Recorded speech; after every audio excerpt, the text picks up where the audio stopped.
बिस्मिल्लाहिर्रहमानिर्रहीम। अस्सलाम वालेकुम वरहमतुल्लाहि वबरकातुहू। उम्मीद है कि आप सब लोग ठीक होंगे। अल्लाह पाक अपना ख़ास रहम व करम फ़रमाए, दुनिया और आखिरत की आफ़ियत और अपना खूब नसीब फ़रमाए। आमीन सुम्मा आमीन। इसी प्यारी सी दुआ के साथ लोग का आगाज़ करते हैं। आज मैं आप लोगों के साथ शेयर करूँगी, हम लोग जा रहे थे बाहर घूमने फिरने, मतलब हम लोग जा रहे थे फोर्ट मंडरू। तो फिर मैंने सोचा कि आप लोगों के साथ अपनी आउटिंग शेयर करूं। बस फिर इसीलिए मैंने क्लिप्स बनाए, सारा रिकॉर्ड किया। ये जी हम लोग घर से निकले थे 12 बजे और धूप थी, यहाँ पर तो बहुत गर्मी थी, लेकिन फोर्ट मंडरू में अच्छा वेदर होता है। ये फिर हमने रास्ते में स्टे किया था खाने के लिए, जो ढाबा टाइप होता है उधर ही हम लोगों ने स्टे किया था। हम लोगों ने डीजी खां पे स्टे किया था, वहाँ पर हम लोगों ने खाना वगैरह मंगवाया था। ये हमने जुमे का दिन था, तो जुमे की नमाज़ वगैरह पढ़ने के बाद तकरीबन हम लोग आधा सफ़र कर चुके थे, फिर हमने मंगवाया था, फिर हमने खाना वगैरह खाया, फिर उसके बाद दोबारा सफ़र के लिए तैयार हो गए। ये जी कद्दू शरीफ थे और ये दाल और चिकन था। उसके बाद इन्होंने बच्चों ने मुझे गाड़ी में बहुत ज़्यादा तंग किया, क्योंकि मैं फ़र्स्ट टाइम इन तीनों का साथ लेकर गई थी। मैं तकरीबन 4th टाइम जा रही हूँ। उससे पहले, शादी से पहले तो मैं नहीं गई, जब भी गई हूँ मैं अपने हस्बैंड के साथ ही गई हूँ, ससुराल वालों के साथ ही गई हूँ।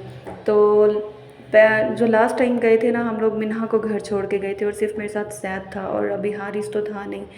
तो तब अब मुझे ज़्यादा इन्होंने तंग किया, क्योंकि 3 थे, तीनों ने मिलजुल के खूब तंग किया।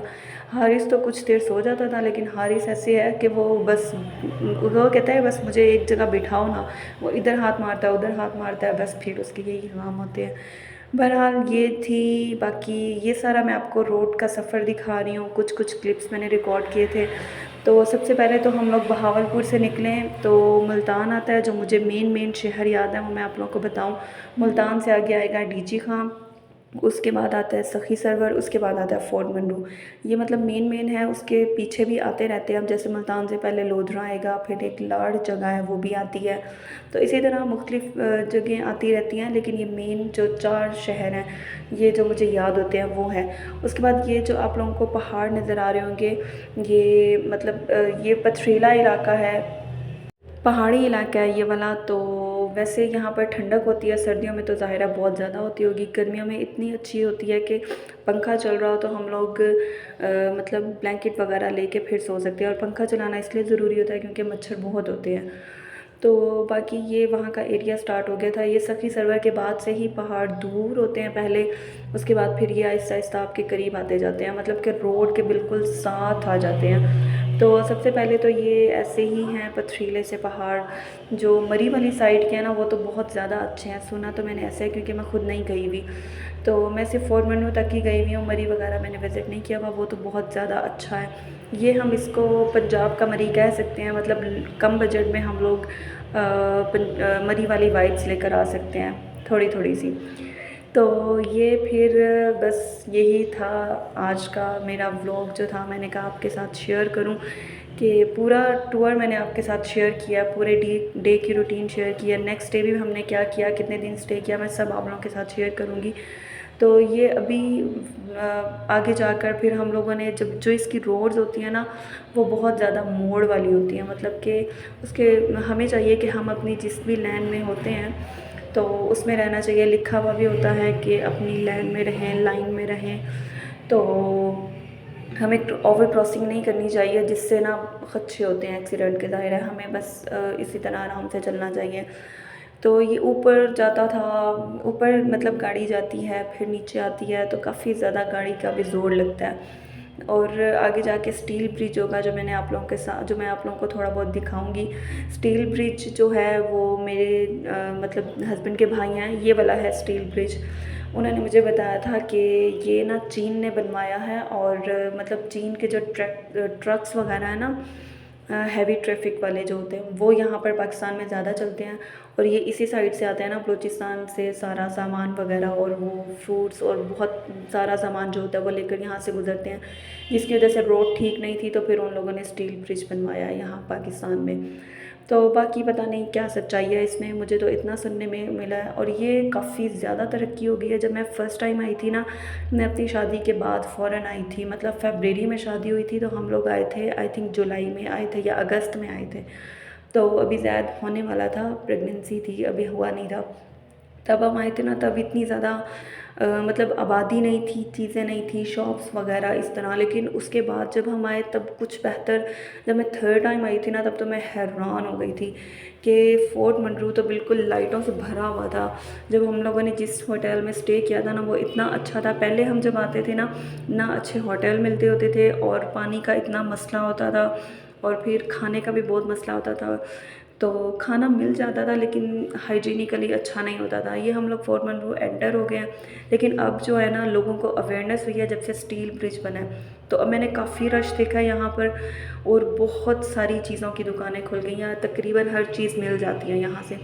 ये था हमारा रेस्टोरेंट जो हमने लास्ट टाइम रहे थे, न्यू मुल्तान में हम लोग रहे थे। मैंने अबू से कहा कि हम लोग यहीं पे स्टे करेंगे, क्योंकि यहाँ पर बहुत अच्छे थे, रूम्स अच्छे थे और वॉशरूम अच्छे थे, पानी का अच्छा सिस्टम था। और मैं आप लोगों को इसके टूर भी करवाऊँगी रूम्स के। लेकिन यहाँ पर जो हम लोगों ने, इसका व्यू सबसे बड़ी बात बहुत अच्छा था। जिसके लिए मेन बंदा आता है व्यू के लिए, ये बड़ा सारा सहन है। इधर आप अपने रूम से, ये स्टेयर से नीचे आकर ना, स्टेयर से ऊपर जाएं तो रूम्स हैं, स्टेयर से नीचे आएँ फिर आप अपना मज़े से यहाँ पर बैठ जाएं, हवाएं चलती हैं, बहुत अच्छा व्यू होता है, लोगों का सब आना जाना सब होता है। और नीचे इन लोगों की पार्किंग की भी अच्छी खासी जगह थी, मतलब फिर भी बहुत सारी फैमिलीज़ आती हैं, भर जाती है। बाहर इनके जो मतलब इस्तकबालिया लिखा हुआ है, वहाँ पर भी गाड़ियाँ खड़ी होती हैं नाइट टाइम में। और ये बहुत अच्छा है, बाहर इन्होंने चेयर टेबल्स का भी अरेंजमेंट किया हुआ है, तो बंदा वहाँ बाहर आके बैठ जाता है। और ये ऊंचा है, तो नीचे वाले सारे घर, रेस्टोरेंट, तो सारा खाने पीने का जो सिस्टम है वो नज़र आता है। और ये शाम का टाइम था जब मैं आपको दिखा रही थी, और हम जैसे ही पहुँचे कुछ देर बाद इतने ज़्यादा बादल बने और इतनी प्यारी बारिश हुई, इतनी प्यारी ठंड हो गई कि बस मज़ा ही आ गया। हमें ऊपर रूम नहीं मिला था, हमने कहा हमने यहीं पे स्टे करना है, फिर हम लोगों ने इनके नीचे का रूम ले लिया था। ये हमें बेसमेंट में भेज रहे थे, फिर अम्मी अब्बू को स्टेयर्स का मसला था, फिर हम लोगों ने साथ वाला रूम ले लिया था, वो बस सही था। तो उसका रेंट भी कम था, रेंट पे आपको बताती हूँ 3500 था। फिर हम लोगों ने सिर्फ नाइट वहाँ पर नाइट का स्टे किया। फिर 12 बजे जैसे ही रूम्स सारे खाली होते हैं, तो ये फ़ौरन से क्लीनिंग करते हैं, यहाँ पर क्लीनिंग भी बहुत अच्छी है। फिर हम लोगों ने अपना दूसरा रूम ले लिया था, उसका टूर भी मैं आपको करवाऊँगी। तो ये फिर मैं आप लोगों को दिखा रही हूँ कि बारिश हुई थी, बारिश होने से बादल ऐसे घूम फिर रहे थे। मैंने फ़र्स्ट टाइम बादलों को यहाँ पर फ़ील किया था। फ़ील नहीं कर सकते हम लोग, वो धुएँ की तरह होते हैं, पता नहीं चलता। मैं ऐसे खड़ी थी फ़र्स्ट टाइम जब मैं आई थी, तो बादल मुझे टच करते हुए जा रहे थे, बस मुझे ठंडा ठंडा ही फ़ील हो रहा था, उसके अलावा कुछ ऐसा फ़ील नहीं हो रहा था। वो वेदर भी ठंडा हुआ हुआ था, बादल के निकलने के अलावा भी हम साइड पे खड़े हो तो ठंडा ही फ़ील हो रहा था। वो धुएं की तरह थे, उसको हम पकड़ नहीं सकते, फ़ील नहीं कर सकते। मैंने तो यही ऑब्ज़र्व किया था। बाकी यहाँ पर बारिश होने के बाद सब थोड़ा साइड पे शेड के नीचे आकर बैठ गए थे, और लोग शाम को मोस्टली यहाँ पर घूमने फिरने जाते हैं, हम लोग भी इसी तरह करते हैं। बाकी ये मेरा ड्रेस मिन्हा ने गाड़ी में वॉमिट करके ख़राब कर दिया था, फिर मैंने अपना ड्रेस निकाला, फिर मैंने उसको चेंज वगैरह किया, और फिर नमाज़ वगैरह भी अदा की। शुक्र है तौफीक मिली कि नमाज़ अदा कर सके। ये मैं आपको अपना रूम दिखा रही हूँ। एंटर हूँ तो ये टेबल पड़ी होती है, 2 चेयर्स भी पड़ी होती हैं, इसमें हमने अपना सामान वगैरह रखा। फिर हमने एक एक्स्ट्रा मैट्रेस भी लिया क्योंकि हम लोग ज़्यादा पर्सनस थे। फिर ये 7 मतलब शेल्फ़ थी, तो हमने अपना सामान रख लिया। और 2 डबल बेड थे, मैंने एक साइड पे बच्चे और मैं सो गई थी, हस्बैंड मेरे नीचे और अम्मी अब्बू दूसरे बेड पे थे। और अटैच वॉशरूम भी था। वॉशरूम का ये मसला था कि यहाँ पर बेसन नहीं लगा हुआ था, हमें बाहर जाना पड़ता था, जिसकी वजह से ना हमने फिर अपना चेंज करवाया था, रूम चेंज इसीलिए भी ज़्यादा करवाया। बस ये था व्लॉग, और अपनी दुआ में याद रखिएगा। अल्लाह हाफ़िज़।